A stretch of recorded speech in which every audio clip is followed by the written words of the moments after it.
बहुत बहुत बधाई, क्योंकि आज से 2 महीने पहले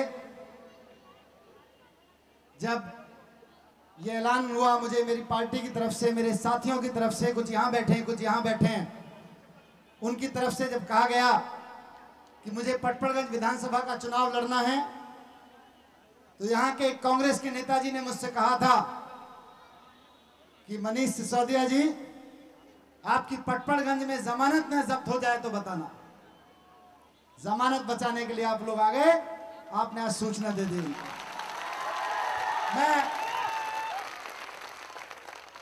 मैं अपनी जमानत अपने साथ लेके चल रहा हूं नेताजी, ये देख लीजिए, ये आम आदमी पार्टी साथ साथ चल रही है। बहुत बहुत ये सभा और जनसभा नहीं है, ये सूचना है।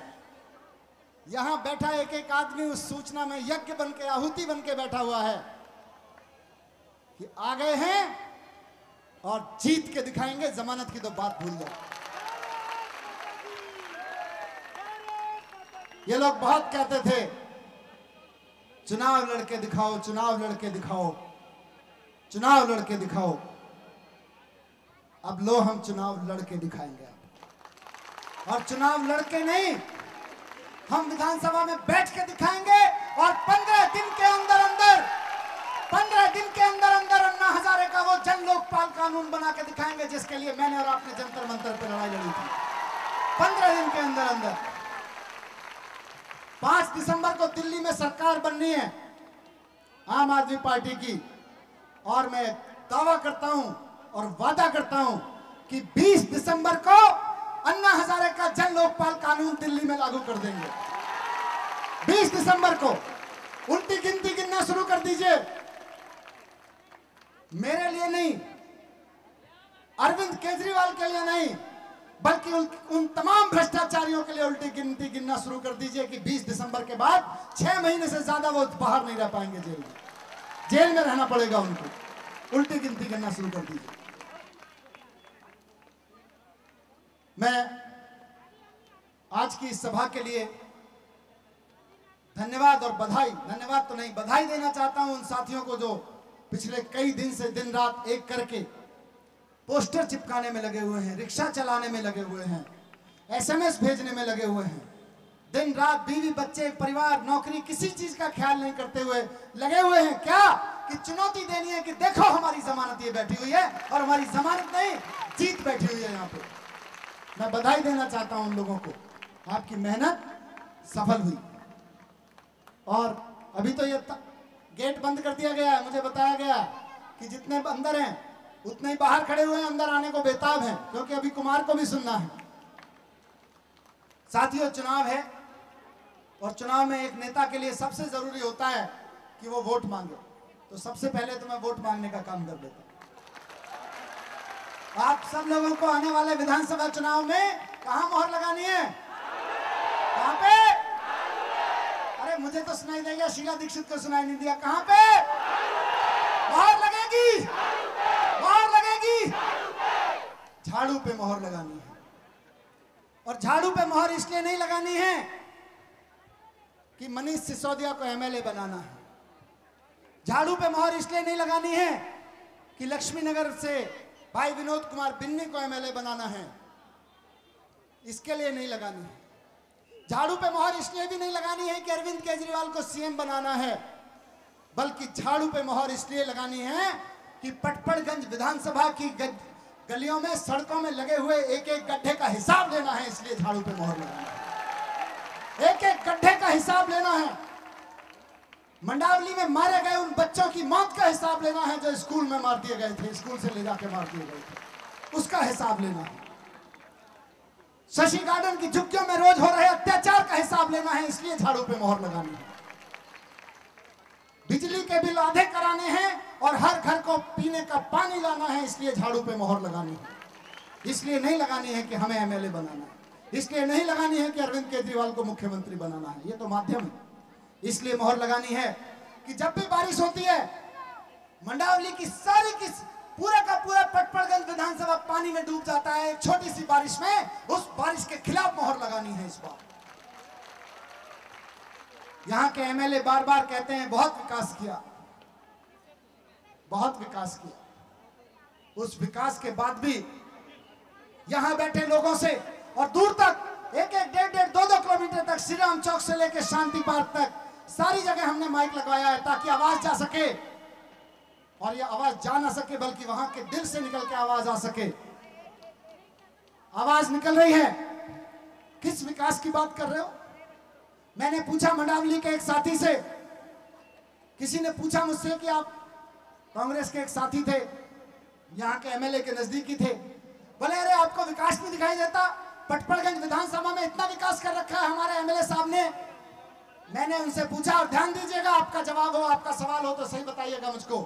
मैंने आपकी तरफ से उनसे एक सवाल पूछा कि आपके एमएलए साहब ने विकास कर रखा है? किसका कर रखा है? अपना की पटपड़गंज के लोगों का, मंडावली के लोगों का कर रखा है? अपना कर रखा है, अपना कर रखा है। बोले नहीं, बहुत सड़कें बनवाई हैं। मैंने कहा उन सड़कों पे तो पानी भरा रहता है, हर वक्त सड़कों का क्या करोगे? मैंने पूछा, मैंने मंडावली के उस कांग्रेस वाले साथी से पूछा, भाई से, कि जरा दिल पर हाथ रख के बता दो कि आज अगर आपके पिताजी को हार्ट अटैक हो जाए तो क्या आप दावे के साथ कह सकते हो कि उनका इलाज करा सकते हो ईमानदारी की कमाई से? उन्होंने कहा नहीं करा सकता। तो मैंने पूछा कि फिर किस चीज का विकास हुआ है? अगर एक नौजवान, नौकरी पेशा नौजवान अगर अपने पिता का इलाज नहीं करा सकता तो किस चीज का विकास हुआ? मैंने उनसे पूछा कि उनके घर में बच्चा है छोटा सा, मैंने उनसे पूछा कि अपने घर में, आपके घर में छोटा सा बच्चा खेलता है, क्या आप दावे के साथ कह सकते हो कि अपनी मेहनत की कमाई से इस बच्चे को एक अच्छे स्कूल में पढ़ा सकते हो? सोचने लगे, बोले नहीं, स्कूल की फीस तो बहुत महंगी हो गई है। नितिन बोले नहीं, स्कूल की फीस तो बहुत महंगी हो गई है। मैंने पूछा, लानत है उस विकास पर जिसके होते हुए हिंदुस्तान का दिल्ली में रहने वाला एक नौजवान दिल पे हाथ रख के ये ना कह सके कि मैं अपने बच्चे को पढ़ा सकता हूं, ठीक से पढ़ा सकता हूं। क्या करना है उस विकास का? क्या फायदा है उस विकास का? और मैंने उनको बताया, पूछा कि आप दावा करते हो कि पटपड़गंज विधानसभा की कौन कौन सी कॉलोनी में पीने का साफ पानी आता है? तो उन्होंने कहा शायद ही किसी घर में साफ पानी आता होगा, बल्कि आधी विधानसभा में तो पीने का पानी नहीं आता है। मैंने पूछा विकास कहां है? कहां है विकास? क्या विकास कांग्रेस के एमएलए के घर में है या शीला दीक्षित के घर में है? कहां है विकास? बताओ। विकास नहीं आया साथियों। विकास के नाम पे पैसे निकले, कई हजार करोड़ रुपए निकले, पटपड़गंज विधानसभा के लिए भी निकले, लेकिन हुआ कहां? एक एक करोड़ में बनने वाली सड़क 10-10 करोड़ में बनाई गई। एक एक करोड़ में 10-10 लाख रुपए में बनने वाली सड़कें 1-1 करोड़ रुपए में बनाई गई। और ये 90% पैसा कहां गया? कुछ लोगों का विकास हुआ।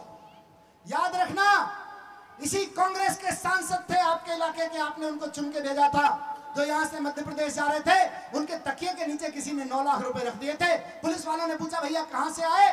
बोले जी ऐसे ही कोई रख गया था। यहां विकास हुआ है। हम तो भीख भी मांगते रहे, खून पसीना बहा के एक करते हैं, हमारी कमाई में कोई 9 रुपए नहीं बढ़ाता, और इस इलाके के सांसद के तकिए के नीचे चलती हुई ट्रेन में कोई 9 लाख रुपए रख के चला जाता है, और वो कहते हैं मुझे पता नहीं कोई रख गया होगा। यहां विकास हुआ है, यहां विकास हुआ है। 25 लाख रुपए, 25 लाख रुपए थे, 25 लाख रुपए। ये जो कहते हैं बार बार कहां विकास हुआ है, यहां विकास हुआ है। इस विकास के खिलाफ, इस 25 लाख के खिलाफ आपको वोट लगानी है झाड़ू पे साथियों, इस 25 लाख की चोरी के खिलाफ। बिजली के बिल हमसे पूछते हैं कि बिजली के बिल कैसे सस्ते करोगे? अरविंद केजरीवाल 50% कैसे कम करेंगे? अरे छोटा सा गणित है, मैं आपके सामने रख देता हूं, कल से बता देना गली गली में जाके।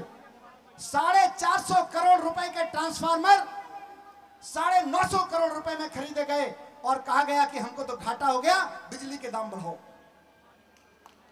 जो ट्रांसफार्मर बाजार में 450 करोड़ रुपए में मिलते हैं, कागज है, अरविंद केजरीवाल ने पूरी दिल्ली में लहरा लहरा के कागज दिखाए हैं। जो ट्रांसफार्मर बाजार में 450 करोड़ रुपए के मिलते हैं, आपके और हमारे घर में इस्तेमाल के लिए जो बिजली आती है उसको देने के लिए उनका रेट लगाया गया 950 करोड़ रुपए, और रिलायंस ने खरीद लिए, और शीला दीक्षित चुप बैठी रही और बिजली के दाम बढ़ा दिए।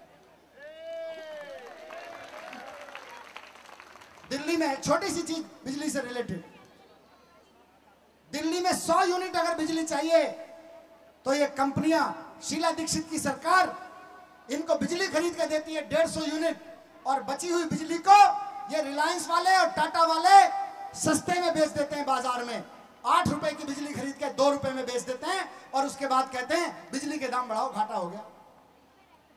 अरविंद केजरीवाल ने कागज उठाए और कहा, ये देखो कागज, अगर इन कागजों को ठीक से पढ़ के कोई सरकार ईमानदारी से काम कर दे तो आज के आज बिजली के दाम आधे हो जाएंगे, आधे हो जाएंगे, आधे हो जाएंगे।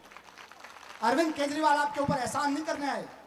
अरविंद केजरीवाल ये नहीं कहने आए कि मुझे मुख्यमंत्री बना दो तो उसके बाद मैं आधे दाम कर दूंगा।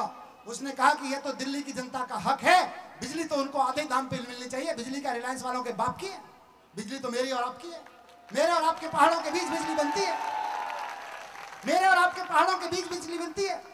उस बिजली को लाने का काम हमने शीला दीक्षित और अंबानी को दिया था, वहां से तारों में डालो और ले आओ। लाने के काम में इतनी हेराफेरी, इतनी हेराफेरी लाने के काम में, मैनेजमेंट के काम में इतनी हेराफेरी, मालिक का सामान मालिक तक लाने में नौकर ने पत्ती मार दी, और इतनी बड़ी पत्ती मार दी कि हमारी तो जेब ही छोटी पड़ गई। तो साथियों, आम आदमी पार्टी की सरकार बनेगी तो दिल्ली में बिजली के दाम आधे करने हैं, इसलिए आप झाड़ू पे मोहर लगाना। वैसे कुमार भाई अच्छे से बताएंगे, लेकिन मैं थोड़ा सा सूचनार्थ बता दूं। आप लोग आजकल पूरी विधानसभा में देखते होंगे, भाजपा आएगी तो 30% घटाएगी। मैंने पूछा कुमार भाई ये कैलकुलेशन क्या है? अरविंद केजरीवाल तो कहते हैं यार ये पागल हो गए हैं क्या, 50% घटाएंगे। बीजेपी वाले तो 30% घटाने को कह रहे हैं। कुमार विश्वास जी बोले यार तू समझता नहीं है, ये 20% अपना कमीशन भी तो रखेंगे। ये 20% तो विजय गोयल जी अपना कमीशन रखेंगे, उसके बाद 30% जनता को कहेंगे लो भाई कम कर दिया। आदत है, क्या करें। ये अभी कल आपने नवभारत टाइम्स में पढ़ा होगा, मेरी बहस हुई थी विजय गोयल जी से और ए.के. वालिया जी से, महाबहस। उसमें मैंने विजय गोयल जी से बोले कि बहुत हमारा तो दिल्ली में बहुत बढ़िया काम है। मैंने पूछा आप लोग बताइएगा सही कह रहा हूं कि गलत। मैंने विजय गोयल जी से चुनौती देकर पूछा था कि बताइए आपके पूरे नगर निगम के राज में किसी भी एक इलाके में मकान का नक्शा बिना रिश्वत दिए पास होता है क्या? विजय गोयल जी इस पर जवाब देते नहीं बना, बोले आउट ऑफ द टॉपिक बात मत करो। मैंने कहा जी मैं मंडावली के जिस मोहल्ले में से घूम के आ रहा हूं वहां तो टॉपिक ही है, विनोद नगर में तो टॉपिक ही है। आचार्य निकेतन के मार्केट में एक व्यापारियों के साथ मीटिंग कराई थी, वहां पे एक टेलर मास्टर बैठे थे। बोले साहब दिल्ली नगर निगम से फरमान आ गया है कि एक टेलर को, दर्जी को स्वास्थ्य विभाग से लाइसेंस लेना पड़ेगा। अरे चिकित्सालय थोड़ी चला रहा है, दर्जी की मशीन चला रहा है भैया। पर क्यों? क्योंकि वो लाइसेंस बीजेपी के में 500 रुपए में बिकता है। उस 500 रुपए की वसूली के लिए एक फरमान दिया जाता है कि लाइसेंस लेकर आओ स्वास्थ्य विभाग से। 36 तरीके के लाइसेंस लगा दिए। और मैं बार बार घूमता हूं इन गलियों में, रोज घूमता हूं यहाँ के विनोद नगर से लेके मंडावली तक और आपके शशि गार्डन से लेके तमाम इलाकों तक, और मैं बार बार एक लाइन निकलती है मेरे मुंह से, आप बताइएगा कि पूरे की पूरी विधानसभा को दिल्ली नगर निगम ने गंदगी का डंप यार्ड बना के रखा हुआ है। ये हिंदुस्तान के ही लोग अपने घर में पका पका के फेंकते हैं कि दुनिया भर में खाते हैं लोग? खाना तो दुनिया भर में बनता होगा, जर्मनी में भी बनता होगा, फ्रांस में भी बनता होगा, अमेरिका में भी बनता होगा। अमेरिका की रसोई में जब खाना बनता है तो वहां गंदा नहीं रहता, हमारी रसोई में खाना बनता है तो ये गंदा कैसे रहता है? इसलिए नहीं कि हम और आप गंदगी चाहते हैं, बल्कि इसलिए कि हमारे यहाँ नगर निगम नाकारा है और उसको नगर निगम को चला रही भारतीय जनता पार्टी नाकारा है। इसलिए गंदगी फैली हुई है, इसके खिलाफ वोट देना है।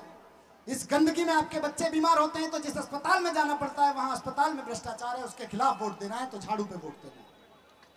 साथियों, कुल मिला के इतनी सी बात कहना चाहता हूं कि आम आदमी पार्टी की सरकार बनने जा रही है। कई लोग मुझसे कहते हैं साहब, कल भी हम घूम रहे थे चंद्र विहार में, बोले आप लोग बीजेपी के वोट काटोगे। योगेंद्र यादव जी देश के सबसे बड़े सेफोलॉजिस्ट, सर्वे कराया तो पता चला हम बीजेपी के तो वोट काट रहे हैं, कांग्रेस के 37% वोट काट रहे हैं और बीजेपी के 31% वोट काट रहे हैं और इस बार सरकार बना रहे हैं। इस बार दिल्ली में 47 सीटों पर आम आदमी पार्टी जीतने जा रही है। मैं आज दावा करता हूं यहाँ पे 47 सीटों पर। और हम बता रहे हैं कि कांग्रेस और भाजपा के कई नेताओं की जमानत जब्त होने वाली है। जमानत नहीं बचा पाएंगे ये लोग। जमानत नहीं बचा पाएंगे। फिर भी हमसे पूछते हैं, बार बार पत्रकार भी पूछते हैं, आपकी पार्टी की अगर 8-10 सीटें आ गई जैसा कि सर्वे दिखा रहे हैं तो क्या करोगे?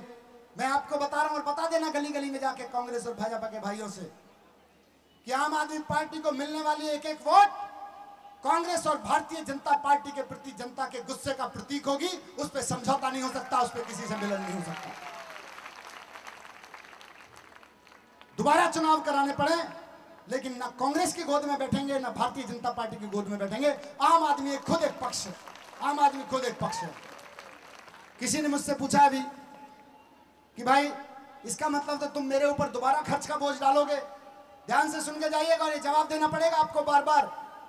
मैंने उनसे कहा, बल्कि पूछा कि भाई अगले 5 साल तक मिली जुली सरकार के 7 मंत्री आपका खून चूसते रहे, आपको ये चाहिए या एक बार और चुनाव हो जाए और अरविंद केजरीवाल बहुमत से मुख्यमंत्री बन जाए, ये चाहिए? बोले बात तो ठीक कह रहे हो, यही चाहिए। तो साथियों, कुल मिला के बात इतनी सी है कि हमें अपने बच्चों के भविष्य की खातिर इस बार आम आदमी पार्टी को वोट देना है, अपने भविष्य की खातिर आम आदमी पार्टी को वोट देना है।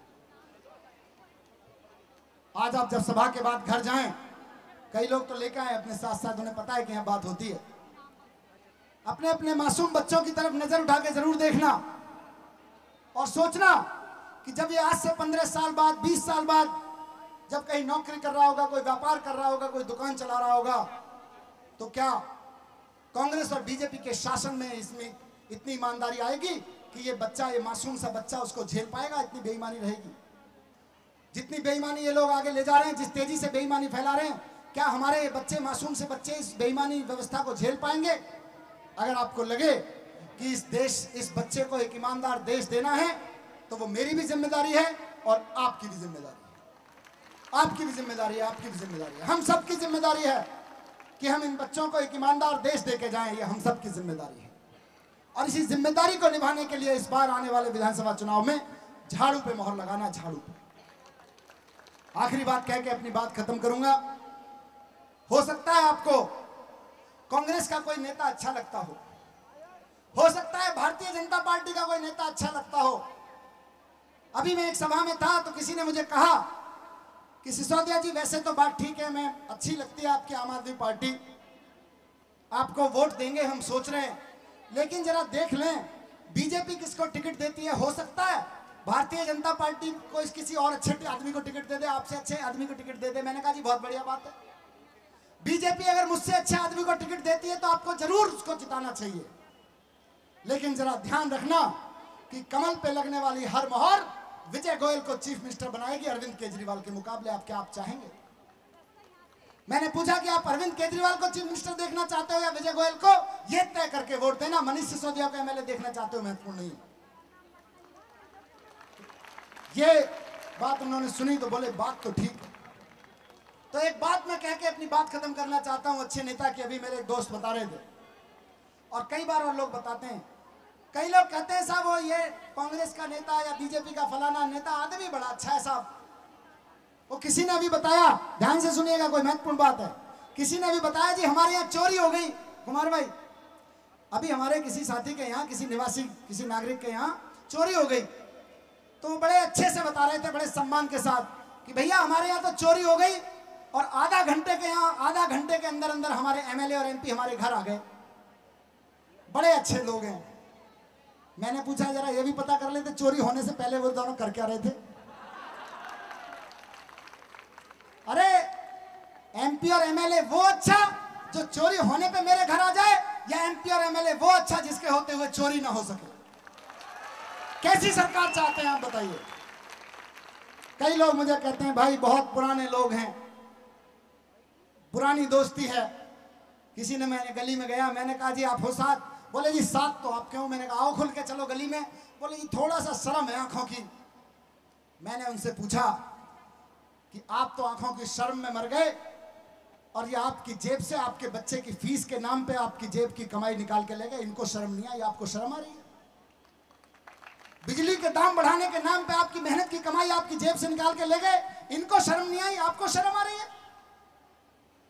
अरे नेता वो, फिर से पूछता हूं, नेता वो अच्छा जो चोरी होने के आधा घंटे बाद उपलब्ध हो जाए, या नेता वो अच्छा जो चोरी ना होने दे, जो ऐसी व्यवस्था बना दे जो चोरी ना हो। तय आपको करना है साथियों, तय आपको करना है। अरविंद केजरीवाल से लोग पूछते हैं कि हार गए तो क्या करोगे? आपने सोचा है हार गए तो क्या करोगे? अरविंद केजरीवाल ने कहा कि जी हार गए तो क्या करोगे, ये मेरा सवाल है कि आपकी जिंदगी का सवाल है। क्यों? क्योंकि अगर हम हार गए तो हम क्या करेंगे, सवाल ये नहीं है। सवाल यह है कि हम हार गए तो आप क्या करोगे? वही शीला दीक्षित, वही विजय गोयल, वही भ्रष्टाचार, वही बलात्कार, क्या करोगे? वही महंगी बिजली, वही अत्याचार, क्या करोगे? इसको सोच के वोट देना आम आदमी पार्टी को जब वोट देने जाओ। इसको सोच के मोहल्ले में प्रचार करना। और मैं हाजिर हूं, तन मन धन से मैं हाजिर हूं, और मैं उम्मीद करता हूं कि यहां बैठा एक एक आदमी तन मन धन से हाजिर होगा। और जब तन मन धन से हाजिर होगा तो अगले 2 महीने कई सारे साथी बाहर से आए हुए हैं, नौकरियां छोड़ छोड़ के आए हुए हैं, उन्होंने अपनी पीठ पे नारा लिख रखा है, on vacation for the nation, देश के लिए छुट्टी पर आए हुए हैं।